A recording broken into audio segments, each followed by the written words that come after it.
Hi, I'm Dean Scott. I'm the Vineyard manager here at Folino Estates, and we're about halfway done with our pruning for the year.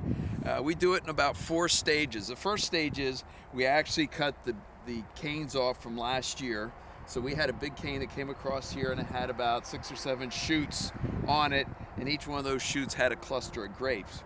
That was picked in October of last year. So what we've done in February, we actually came along and we cut those canes off from last year. So now we have 4 shoots.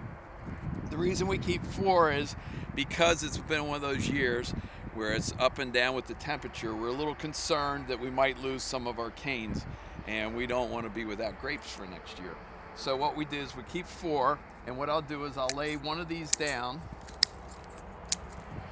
and that's what we'll have next year. And each one of these little buds will have a shoot that'll come up through, and there'll be a cluster of grapes. So there'll be 4 or 5 clusters of grapes here and 4 or 5 clusters over there. So we'll lay this one down too, and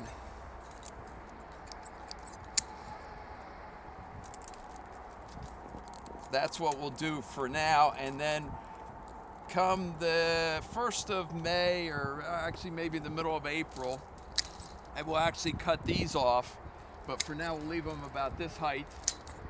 And if we have to, because of this crazy weather we're having, if for some reason this would die, at least I have this now that I can lay down.